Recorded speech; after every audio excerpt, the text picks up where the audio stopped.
Hello again, everyone. We are Gaming by Gaslight, and welcome to Vagrus, the Riven Realms, an upcoming game that was sold to me as being a cross between Sunless Seas and Darkest Dungeon, which sounded really cool to me. So let's jump on in and see what it's all about.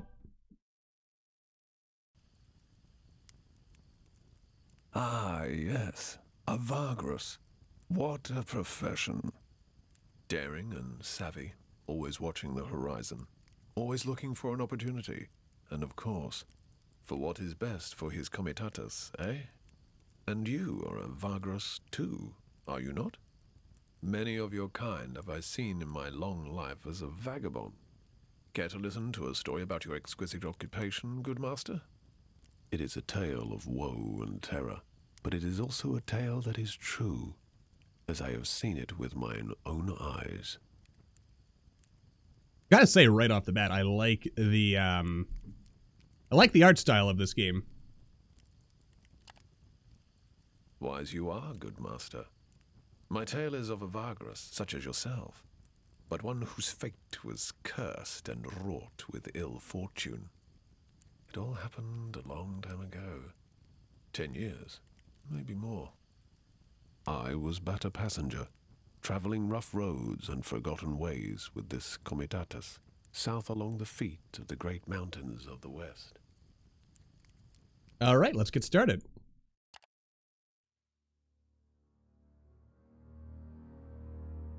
This comitatus I speak of had fallen under hard times. Perhaps it was due to imperial harassment or unfortunate decisions, or simply bad luck.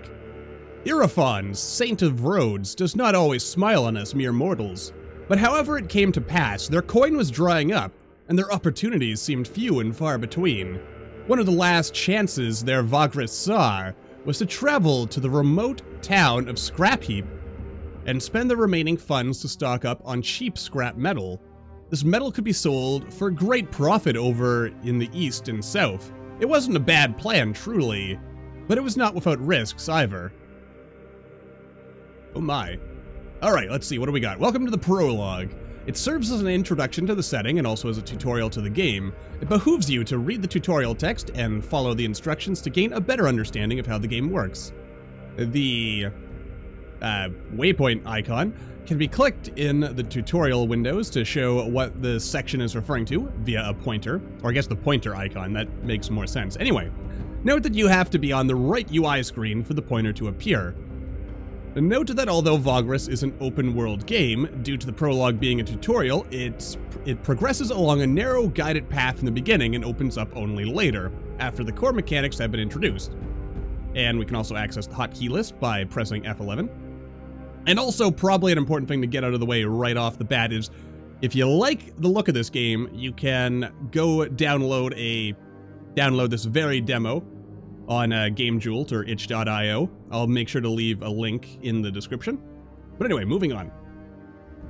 On the campaign map, your comitatus traveling company always occupies a node and moves between nodes through paths. Moving along paths costs movement points indicated next to each path. Every in-game day, you have a number of movement points to spend before you need to camp. Let's have a quick look here. I mean, that would appear to be our movement right there. Doodly-doodly-doo. To move, click on a nearby node and select Move from the radial menu. You can select a node that is farther away. The MP cost of moving there will be calculated and the path highlighted. Alright. That sounds simple enough. We should totally be able to do that. And we'll just kind of wander on to... Oh, what do we got here? Having gone ahead of the column with a handful of scouts, you watch from a ridge as your comitatus slowly trudges along, making its way ponderously among dormant geysers and broken terrain. All around you, the hills smolder lazily in the perpetual twilight. Are you alright? Javek's voice resonates sympathy as he appears next to you on the ridge. You nod slowly, but do not look at him. Your gaze lost in the distance where ash cloaks the horizon and the towering mountains to the south and west. Turning to your commaze? I'm gonna say commaze for now. You note his supportive smile. You and Javek have been traveling around the realms together for years now. There is no other person in the world who you trust more than you trust him, except perhaps yourself. I know you feel constrained, but I still feel, like I said before, You made the right choice by leading us here. Yes, time will tell, but I do still have my doubts. It's a long shot and you know it. Javik nods. True, but it's better than just giving up. The crew agrees too. That counts for something, no? Yes, it does. I'm an optimist, so I'll be positive in all these responses, I think. It does, yes. Good to know that they still have faith in me as their Vagras. They do have faith in you still, Javik says. It should not come as a surprise, since you've known and traveled with most of them for years and years. Some founding members of the Comitatus you could trust with your life, but you have heard stories before about Vagri who have been abandoned for less. Times being what they are, Javik trails off. With Imperials cracking down on us independents more heavily than before, business is tough, everyone knows, and they appreciate your efforts to keep us floating. Yes, our plan ought to give us another chance. Oh, also, there's been tutorial text I haven't been reading in the corner here. Alright, so if there's blue text, it's a codex entry. Gotcha. Alright, that's cool. The plan. You talked your traveling company into this a few weeks ago, but with each step towards the western mountains, more and more of them started to have doubts, such as the way of the road, perhaps. The plan involves a desperate attempt at squeezing a low selling price for metal bits out of an old contact of yours in the town of Scrapheap, stocking up on said metal by spending the rest of your coin, and bringing the cargo down south along the Molten Tongue to Devon via Avernum and Ash. There's a shortage of metal in Devon, and you know several buyers who'd give a pretty price for your goods if you can only make it there before many others with a similar cargo do. Such contacts are the boon of decades spent on the road. But even if Narbo, that villain, gave you an agreeable price in Scrapheap, the road is not without its risks. Sneaking through the gap between the dead forest and the Molten Tongue is inviting disaster, so it's not a path many Vagri would take, and of course, if this fails, you've utterly run out of alternatives. You think Narbo will help us out? The old scavenger was never famous for his goodwill, Javik wonders. Yes. One can only hope. Haven't seen him in years, but we always did good business. You're not sure he'd remember you or if he's alive at all. That is true. Or we could, beat him down and stuff. Oh wait, am I supposed to open up the codex before we move on? Gotcha. Alright. Codex is a collection of entries. You can search entries, filter them. Alright, so yeah. Wow, there's a lot of cool flavor text here. I don't think I'm going to read it for now, because I do want to get us to the action-y bits of the tutorial here. But I always love when games take the time to, fill out lore and backstory stuff that you can look up.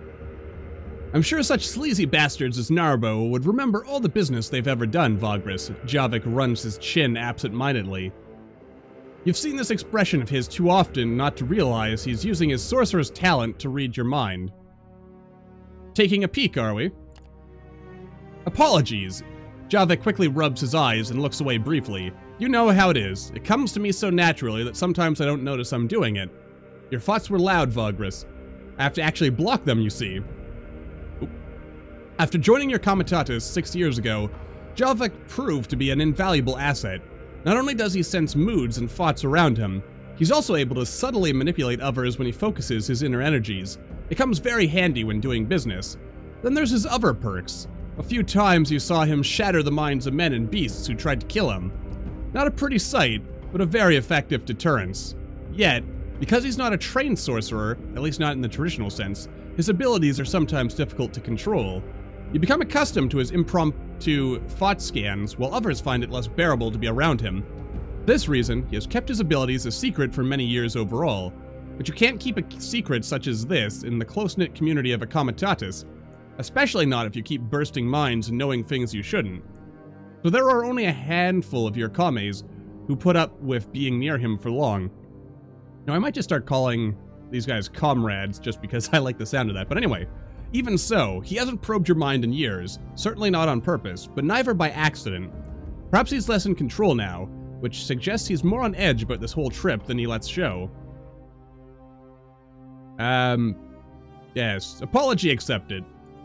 Let's get going. We have much business to do. Both of you walk down to the Comitatus and join the column.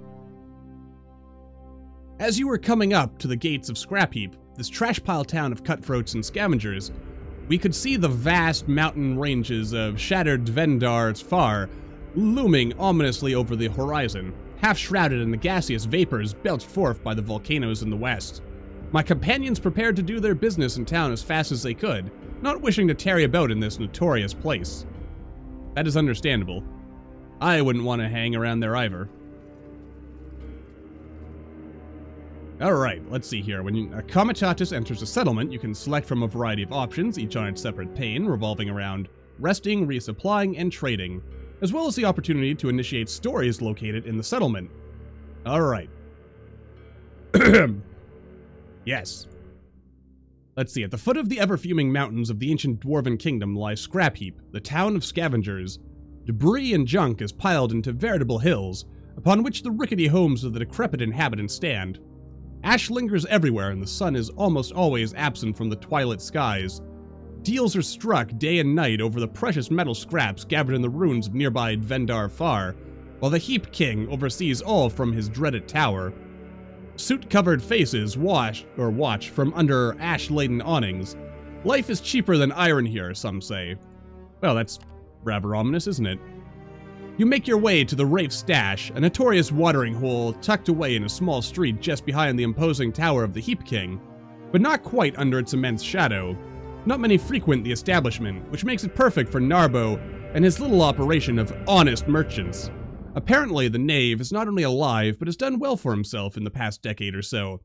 Taking only Javik, you leave the comitatus to the care of Titus, your quartermaster, while you're gone negotiating. Ash is flitting from the black sky as you cross the street and nod to the bouncer of the Wraith Stash. You give him your sidearms quietly. Rules are rules, at least as long as they can enforce it. Yet they have the courtesy of allowing you to keep your dagger.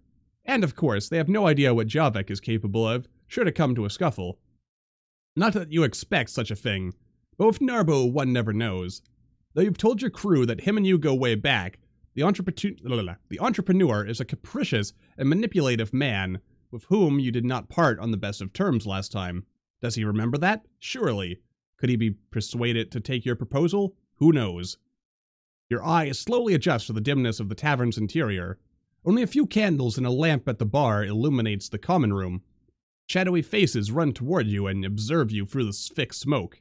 The bartender, a thick-set man in a dirty tunic, is chewing tobacco serenely. Above the bar hangs the skeleton of a large heap lizard on display. Narbo is sitting at a table in the back, his bodyguard half hidden in the darkness at the wall behind him. Yes, let's just go straight over to Narbo. Oop. The entrepreneur looks up from a stack of papers in front of him and rubs his eyes. Narbo is a corpulent man with a bushy dark beard and a few missing teeth. Part of his face is covered in scars similar to those left by old burns. That, coupled with the withered and mutated left arm that hangs limp at his side, is a clear indication of the taint. Scroll down a little too far there. The merchant wears a leather jerkin studded with small bronze and bone coins, a sign of wealth and boldness. His bodyguard, a lean man with tribal tattoos and an outfit made of leather strips, moves his hand calmly to a spear that leans against the wall. Narbo's mouth falls open as the spark of recognition flares up in his eyes. No wonder, it's been 10 years. "The fuck, mate," he blinks. "I thought you croaked. People, Narbo waves his good hand around and looks at his bodyguard.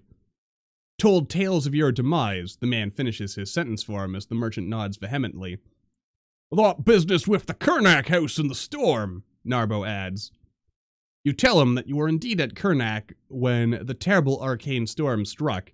You describe the horrors of that night briefly. You add how many of your original comitatus died there, close friends, old traveling companions. But you walked away unscathed. This was years ago. "Sheesh, that fucker Irofons looked after you something fierce, aye?" Narbo chuckles heartily.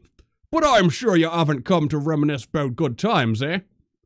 His predatory smile makes you cautious, even though he invites you to sit down with a casual wave of his meaty hand. How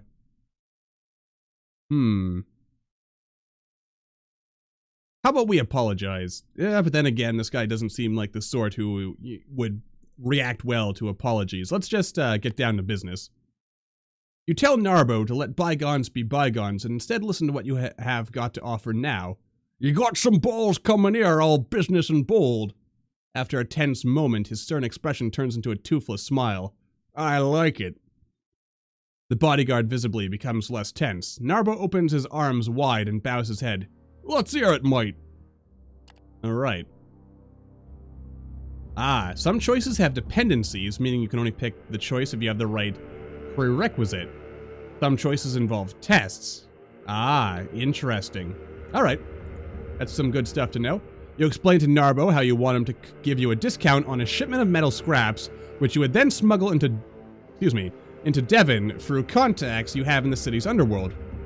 Once sold, the profit of the shipment would be quite exquisite. You do not name your contact, but divulge enough of her that the plan seems solid. Buyers, you say, are lining up, expecting the shipment soon. Narbo sits in silence, eyes fixed on the table as if listening to some noise from afar. He does not cut you off at any time during your proposition. At length after you're done, he looks up and gives you a weak smile. Well, that sounds like you've been thinking a long time about it, he says as he shifts in his chair. And it's a great plan, except for the part where I give you a discount for your skin and not much else. Or, discount for you asking. And I don't do that, mate. That would make me, an almoner, the bodyguard adds discreetly. A lot of word. Narbo looks up at him. When the man nods, he turns back to you. Aye, an almoner, see? I'm no almoner. You know you gotta do better than that. What's you got for me? Okay, let's see. We tell him you'll be in his debt. You'll make a tidy profit, but you'll owe him a favor. I could remind him about our great team. Or I could reveal... Oh, no. Don't do that. If I knew Narbo's secret, which I bet if we had, hung around the bar, we probably could have done that. All right. Well. Okay. That is a thing. I suppose you don't plan on croaking just so I can't collect on said debt. Narbo's chuckle turns into a short, wheezing cough. All right. Well, I know you to be a man of your word. And we used to run together, so I know you're good. But just to be clear, you do owe me for this, and I'll collect. I'll collect right now, in fact. You headed to Devon by way of Avernum, aye? When you nod, Narbo leans closer and signals his bodyguard. The man with the dreadlock steps closer and carefully produces a small packet from beneath his leather jerkin, then puts it into the merchant's palm. This here little fella is mighty important to me, see? If you take this out of the city and deliver it to my associate in Avernum, we're even. You get your discount scrap from me. The merchant offers you the package. Javik draws in a breath, but before he can speak, Narbo interrupts him. And before pretty boy here asks no, I won't tell you what's in it, and don't even think about opening the package. What I can say is, it ain't dangerous to you yourself, but you might want to keep it hidden from the damn militia of good old Crappy. Oh my. I've got the impression that it's either drugs, some other contraband, or possibly it's something that will be used to kill someone. That is not a good feeling. The package is small enough to fit your palm, feels very light, and is wrapped in fine leather. You pocket it after briefly observing it. You'll be looking for a man named Scornar in Avernum. He ain't to be trifled with either. Just tell him I sent you and you'll be fine. You can find him or his men in Lavinus' watering hole most of the time. Give this little fella to him and to him only, understand? After you assure him you do, Narbo instructs you to give him an hour, then look for his people at the market and simply introduce yourself. They'll know what price on the metal scraps they should give you by then. He motions to his man. You and Javik stand up and make ready to leave.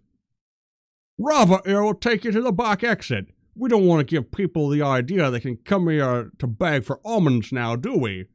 Or anyone to connect us and run to the militia, for that matter. Yes, alright. Okay, so now our journal has become active in the left corner. I mean, it's your means to follow stories and tasks. Alright, we'll just take a quick look in there. Okay, so we got our stuff here.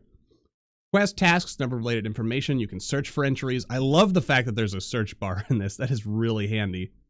Objectives, unread entries have blue exclamation marks next to them. Qualities are all the qualities the Comitatus or the leader currently has.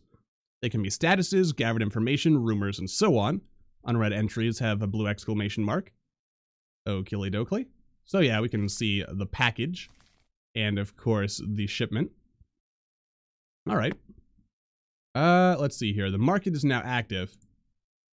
Now, we could visit the Heap King, but I kind of want to move on and get to a point where we maybe sample some of the combat in this game before we wrap this episode up. So let's move on. Let's see. Ooh, interesting. Okay, you and Javek roam the dingy market district right below the Great Heap upon which the Tower of the Heap King is built. Ash-covered awnings and dirty stalls line the labyrinthine streets with stiflingly narrow alleys and tiny squares in between them. Sometimes it's difficult to tell a shop from a dilapidated scrap home, and for good reason. Most people who live here are also merchants to some extent, and even though the Heap King's militia is there to keep the peace, you can't help but notice all the shifty gazes from the deplorable types aimed at you. Oh nice, we won. Okay, the small shop is still there at the end of a serpentine alley opening from a tucked-away square on the south side of the market district. Standing outside of it, you notice how it's in a much worse shape than you remember. Inside the decrepit scrap shack is an equally unkempt young fellow who hails you with a jolly smile. The shop looks empty. A short conversation reveals that he's the son of the man who used to run this place. His father never came back from a forage into dwarven ruins a month ago. Unfortunately, I don't have Dad's experience on dwarves. Neither am I the adventurous sort, so by now I've sold all his remaining stock and I'm closing shop soon. Then I'm off and away from Crap Heap for good. Go south, maybe, to them Dragonlands. That doesn't necessarily sound great. Dragons are always scary. Let's see, you talk about dwarven culture and his father's obsession with their forgotten technological wonders. You're about to say goodbye when he slaps his forehead. Oh, I still have something here that a Vagras such as yourself might be interested in. He fishes a small brass compass out of his pocket and hands it to you. It's masterwork, no doubt, sporting runes and detailed etchings on the sides. He's willing to sell it to you for a token price. Then I shall buy it. Alright, so I've lost one brass, which I assume is this brown thing right here. And I now have a dwarven compass, which sounds pretty dang useful in my opinion. Also, I just noticed, look at this little time here. We've got all the months or times of day and all kinds of other interesting little things. You and Javek roam... Oh, yes, we've already read that. All right, we'll take a look at the good and prices. Bubbly. Oh, here we go. Market pane displays the available goods you can buy at the settlement's market on the right and opens your cargo pane on the left. You can buy goods from the market or sell your own goods from your cargo hold here. I cannot speak. Alright, buy or sell, holding shift clicking, drag and drop. Am I to understand that these are indeed the scraps I'm intended to buy? I'm going to assume the answer is yes, and I'm probably going to feel like an idiot when it turns out they're not. But they did say spend all my supplies, so let's, or all my money. So let's buy everything. Maybe this is a mistake, but... Oh, I bought everything he's got, okay. Oh, and enough supplies for 10. Okay, so I haven't bought enough supplies. I gotcha. Oh, yes, there it says right there how many days worth of supplies. There we go. And we'll just kind of get ourselves a little bit up. There we go. 10 days worth of supplies. All right. Clearly, I should be reading more. Getting a little, wait, what did you just say there? Switch to the equipment tab and purchase the awnings equipment from the market. Okay. And sold. They provide bonuses and upgrades. Alright. Bibbly boop. Oh yeah, and there's our dwarven compass. Equipment you own are in a pool. You can need to equip them by dragging and dropping them in the appropriate slot on the illustration. Okay. And what is the awning? Miscellaneous slot. Cargo. Oh, there it is. And we also have our compass, so we can drag the compass over there. Items. The third type of cargo do not take up cargo space and are not equipable. They are used and traded in certain events. You can switch panes in the settlement, and the active pane will open corresponding... Okay, yeah, there's our items. We got our medical supplies. Once you leave, you cannot come back to this place in the prologue, so be sure to do everything you want before venturing forth. Yeah, I think that's everything that's everything we've got, so let's just leave. Alright, with all your business here concluded, you packed up and restocked on supplies, you finally make ready to leave the decrepit town of Scrap Heap behind in the morning. Alright, we've still got some money on us. And we set out at dawn. And we quietly pass under the gate. And the Comitatus is well on its way, and Scrap Heap is a mere dot on the horizon by the time Yavek, I keep changing how I pronounce his name, don't I, joins you at the front of the line. Just like I said, you made the right choice with this venture. Talk of how you may have saved us all is spreading like wildfire, he says with a faint smile. Of course, we do have to make it alive all the way to Devon with the cargo, but it's a good start, don't you think? Yes, there may be hope left for us after all. Yeah, baby. Well, I'm sure it'll be fine. It's not like we started with this business yesterday. With that, you both go back to your own duties and to the constant monitoring of the horizon. If all goes well, you'll reach the Wound in a few days, where you can turn south along the edge of the Molten Tongue and travel down to Avernum. Alright. So, progress is saved at checkpoints, like it's just been saved now. Whenever you leave a settlement, an autosave occurs. Never autosave occurs each in-game day, and we can load our stuff with F10. And there we were, with a cargo hold filled, or yes, with a full cargo hold, and filled with newfound hope. Yet the road ahead still promised hardships and peril. I traveled with them southwards, expecting to reach more habitable lands beyond the Molten Tongue's rivers of lava. But it was not to be, was it? And, let's see, we can go all the way down here. New crew management UI is now active.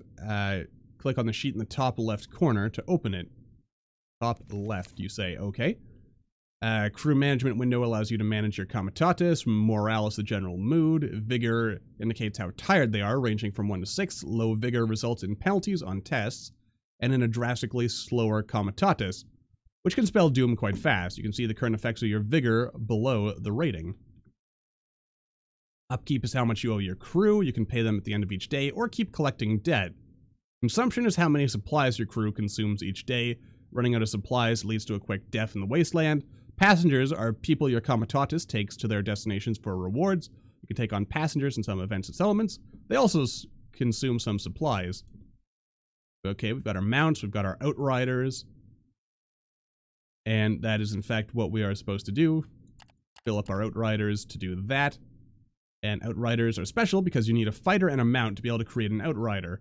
While outriders are excellent fighters, mounts without riders carry cargo. You can always dismount fighters using the minus button. So we don't necessarily want everyone to be a mount. Okay, so...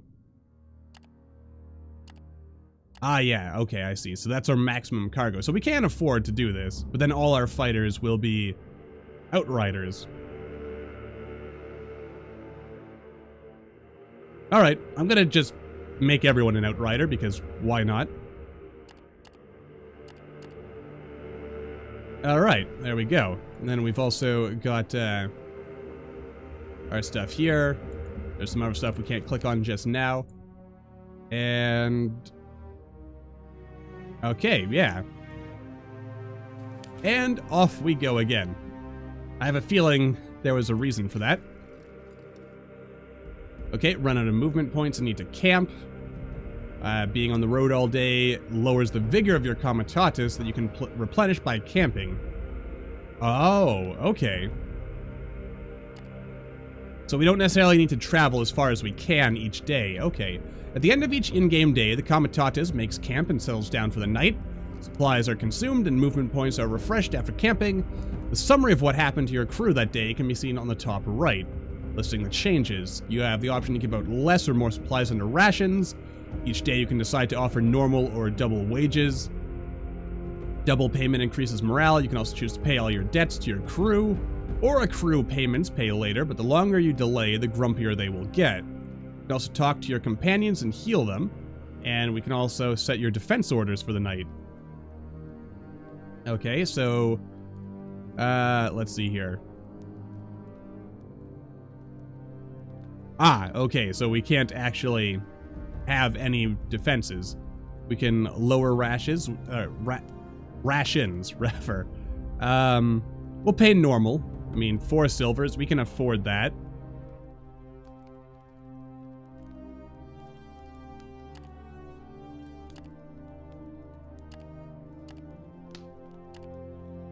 Oh, boy. You know what, we'll give 150 rations today, just as a bonus, because everyone's probably in a good mood. We want to keep them that way. Okay, let's go here. And yeah, we'll camp here. We don't want to overdo it. Then we'll go back to just regular. Or wait, have I paid it? All right, yeah, we'll pay, or maybe not. Maybe I should only pay my guys when yeah, when we actually arrive. That makes sense. After a long day's march under the bleak skies and harassed by hot winds, the comitatus finally settled down in a wide ravine. After taking care of camp chores and checking on all your comrades, you yourself go to your tent and tuck in for the night. There are benefits to sleeping out in the wasteland. The silence is quite calming, tranquil even. Only the murmur of the distant fire-belching mountains, the whisper of the wind, and the occasional groans of your beasts can be heard. Except, something is making a muffled noise you don't recognize. Your eyes flick open. There's something wrong. What in Tartarus is it now? That is a good question. Oh, good God. Leaving your tent and passing the sleeping beast, you're just about to call a guard when you stumble upon a large quadrupedal creature with fused bone protrusions. It is munching on supplies scattered across the ground, evidently from a torn-open sack lying nearby. The creature is a Jakra, a wasteland scavenger that hunts in packs. Before you can utter the word, the monster charges you. Out of the shadows, Morwen leaps at it, tackling it aside and cutting its hide with her bone axe in a follow-up swing. There's more of these accursed things, boss. They must have sneaked inside the camp past the perimeter guards. We're fighting them and chasing them off, he blurts out. As he does, you can hear yelling and the sounds of battle from around the camp. The wounded Jakra is joined by another one from behind a cargo pile, and the two of them start circling you. Okay, here we go. Fighting time!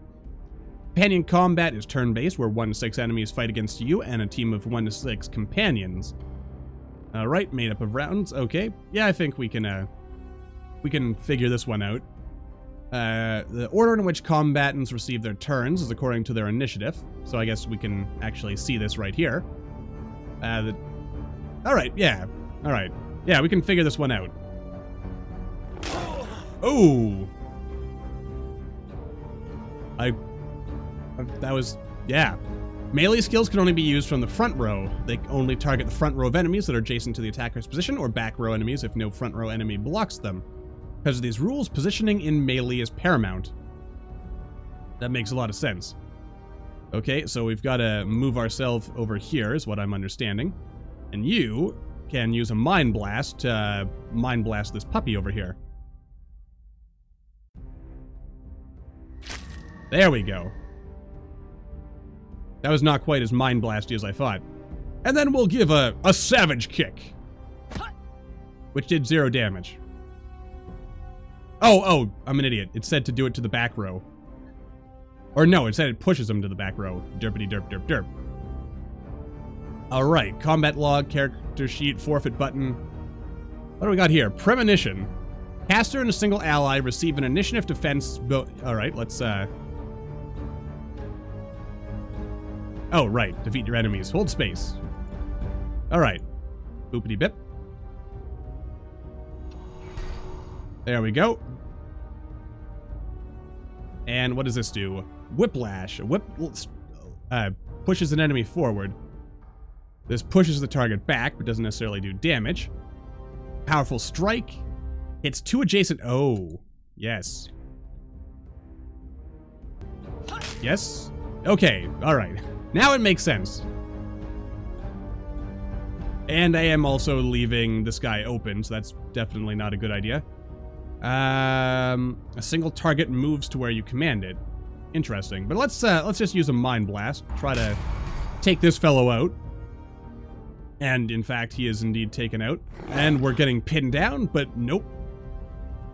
And I guess we'll just give a choppity chop there, which he evaded because he's a jerk and evades all my moves.